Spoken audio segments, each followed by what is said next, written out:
This is insane, but it's 100% real.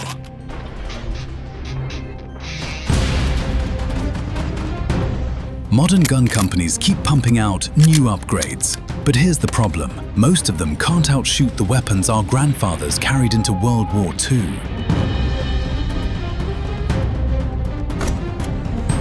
Shooters spend thousands chasing shiny features, while the rifles and machine guns still dominating real combat were built 80 to 100 years ago.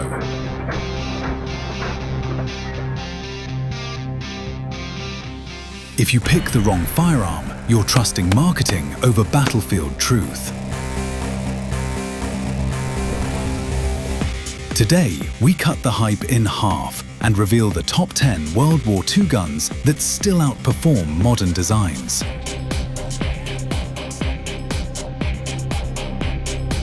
These aren't antiques, they're the weapons militaries, competitors, and serious shooters still rely on, because timeless engineering beats new every single time.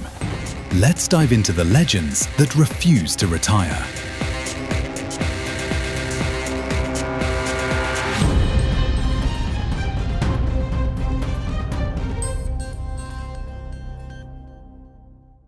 Number 9.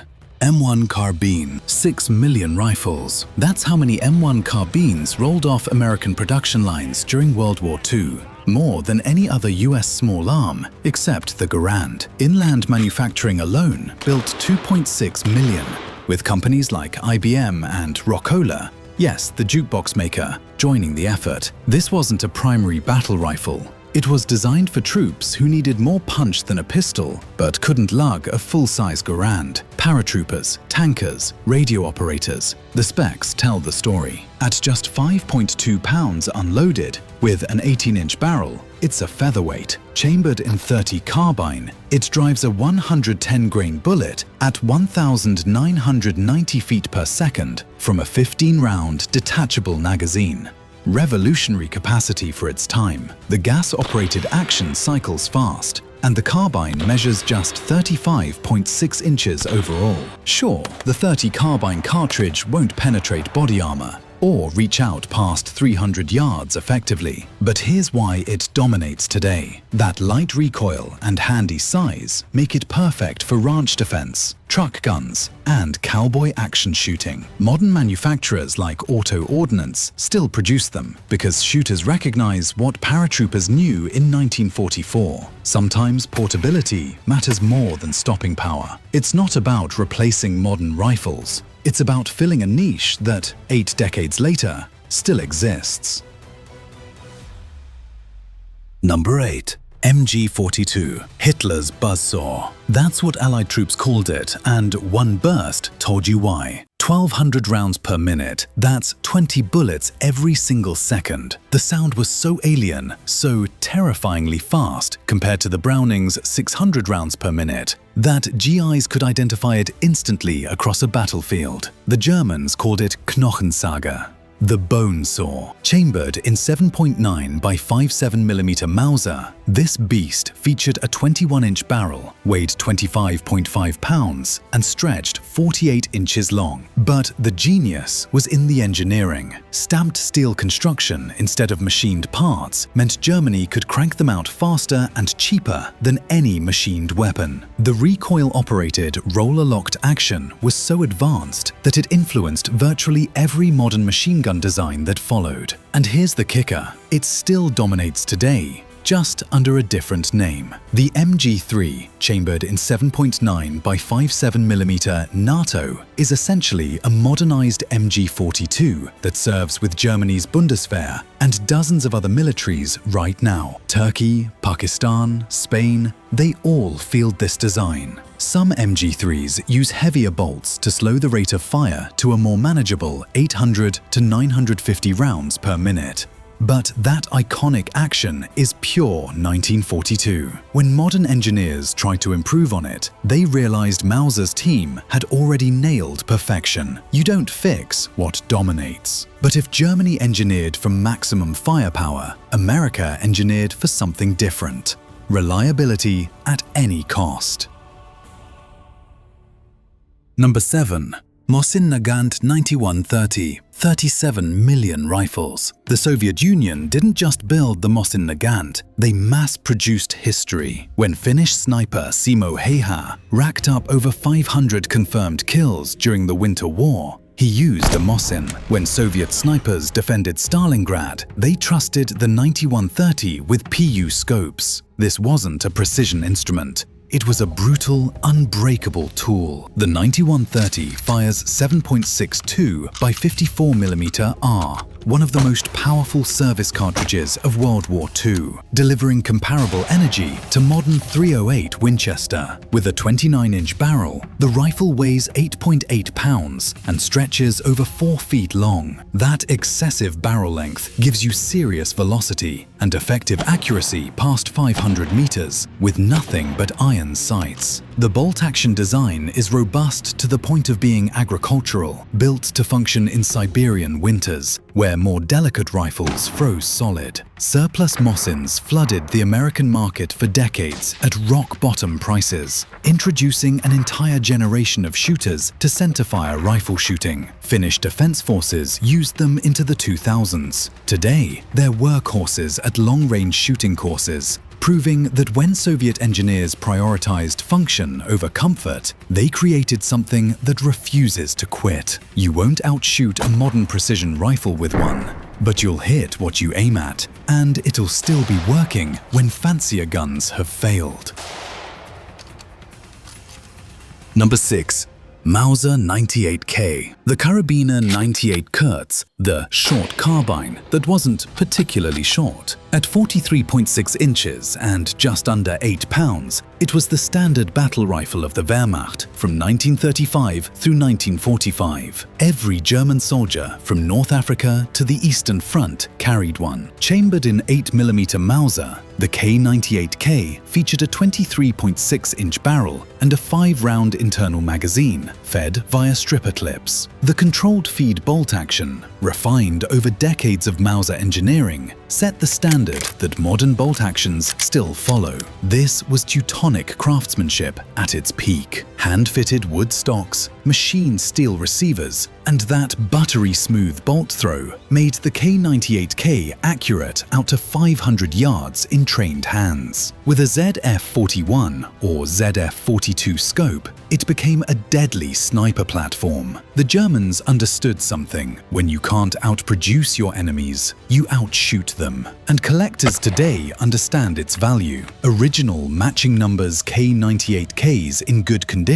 command between $1,500 and $3,000, with rare manufacturer codes and SS-marked examples bringing even more. Why? Because modern shooters recognize precision machining. That Mauser action influenced the Winchester Model 70, the Remington 700, and virtually every sporting bolt-action rifle designed since. When American gun designers sat down to build the perfect hunting rifle, they copied what the Germans perfected. That's not homage. That's dominance through design legacy. Precision is lethal, but sometimes you need volume. Overwhelming, devastating volume. Number 5. Bar M 1918. Picture this. France, 1918. American doughboys assault German trenches armed with bolt-action rifles. Then, John Browning's latest creation arrives, a 20-pound automatic rifle that puts 30-06 rounds downrange at 550 per minute. The Browning automatic rifle changed everything. Infantry squads suddenly had portable firepower that didn't require a tripod or a 3-man crew. The M1918 bar fires from a 20-round detachable box magazine, measures 47 inches long with a 24-inch barrel and weighs 19.4 pounds loaded. That gas-operated rising bolt lock action was reliable enough to serve through World War II and Korea. In the Pacific, Marines used bar to suppress Japanese positions. In Europe, every squad had a barman, usually the biggest, strongest soldier, because humping 20 pounds of rifle plus ammunition all day was brutal work. Here's why it dominates today. Ohio Ordnance Works still manufactures semi-automatic reproductions because nothing delivers that classic World War II firepower experience. Collectors pay premium prices for original, transferable full autos, and modern squad automatic weapons like the M24-49 SAW owe their existence to the concept Browning proved: one man, one automatic rifle, maximum suppression. The bar showed that dominance doesn't always mean perfection. Sometimes it means being revolutionary enough that everything after copies your homework. Browning understood automatic fire, but sometimes one well-placed shot beats 100 suppressive rounds. Number 4.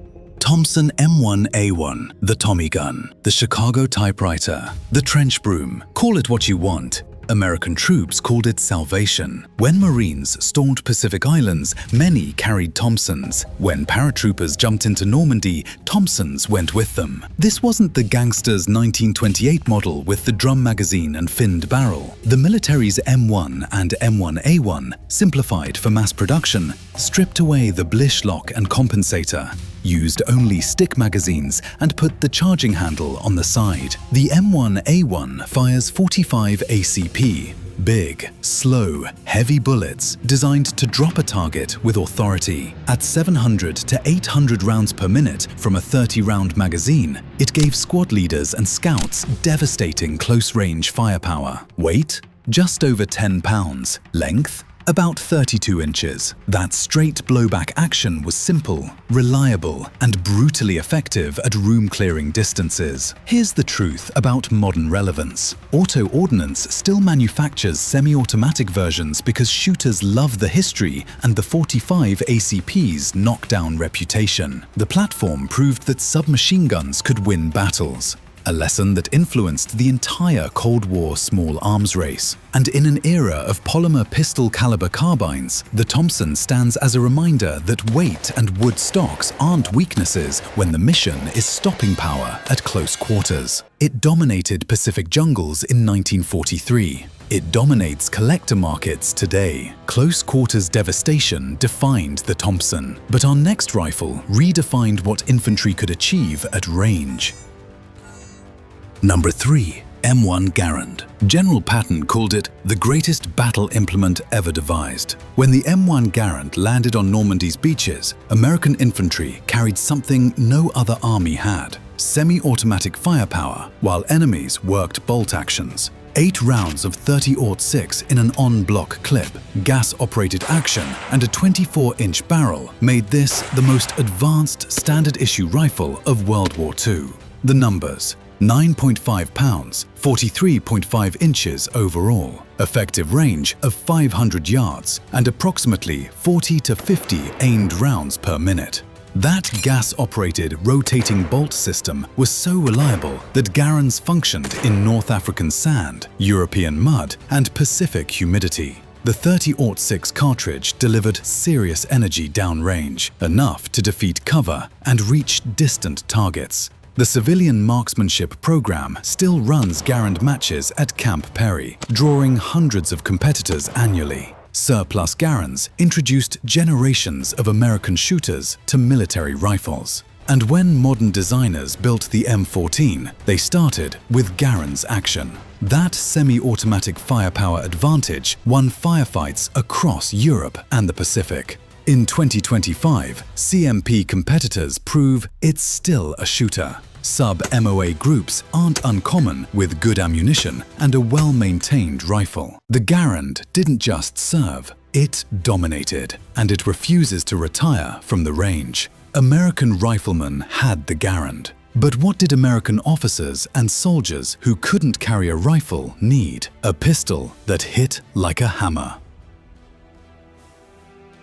Number 2. M1911 pistol. Adopted in 1911, still carried in 2025. John Browning's 45 ACP masterpiece served the US military from the trenches of World War I through the jungles of Vietnam. 74 years of official service. But here's the secret: it never really left. Marine Force Recon and Special Operations units still field modernized versions, and the civilian marksmanship program sells surplus 1911s to qualified buyers. The M1911A1 fires 45 ACP from a 7-round single-stack magazine. At 5 inches in the barrel, 8.25 inches overall, and 39 ounces loaded, it's a full-size service pistol. The single-action trigger, grip safety, and thumb safety created the manual of arms still taught at gunsmithing schools. Recoil-operated locked breech action. Browning's short recoil system became the blueprint for virtually every modern centerfire semi-auto pistol. Here's the dominance.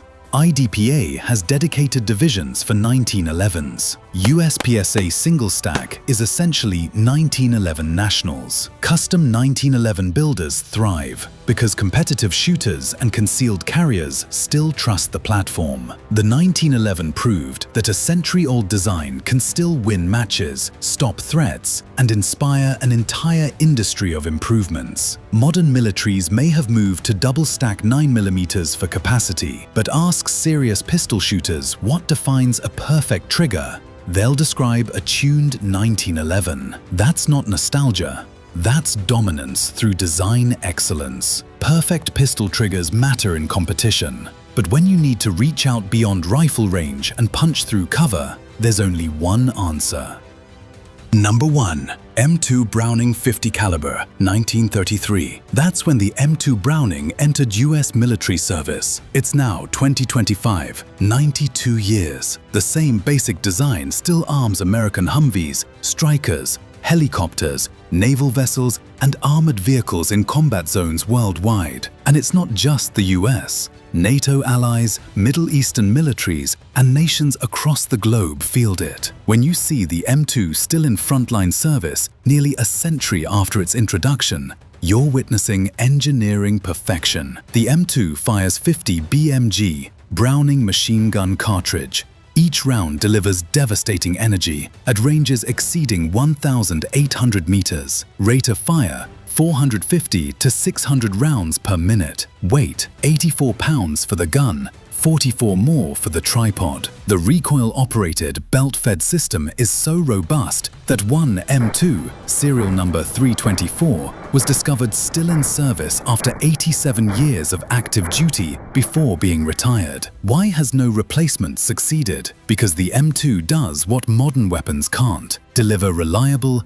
accurate heavy fire at extreme range, while being repairable in field conditions with basic tools. Infantry tried the Mk19 grenade launcher. Armor tried newer calibers. Nothing matches the M2's combination of reach, power, and proven reliability. In 2023, the US Army ordered more M2s. In 2024, demand doubled. Ukraine's war spiked global orders because when militaries need to stop vehicles, suppress fortifications, and dominate at distance, they order more MA Deuces. That's not military conservatism. That's recognition that sometimes your grandfather's machine gun outperforms everything designed to replace it. The M2 doesn't still serve because it's old. It serves because after 92 years, nothing's better. So there you have it. These World War II weapons endure because they weren't designed for a product cycle. They were engineered to win a war. And the secret? Timeless principles beat marketing hype. Proven reliability beats theoretical improvement. Real-world dominance beats specifications on paper. So here's my question for you. Which of these legends have you fired? Drop a comment with your range stories. Did I rank them right? Or does your favorite deserve a higher spot? And if you're wondering whether modern firearms have truly surpassed these classics, ask yourself this: why do militaries, competitors, and serious shooters still choose them? Until then, remember, some designs don't age. They just keep dominating.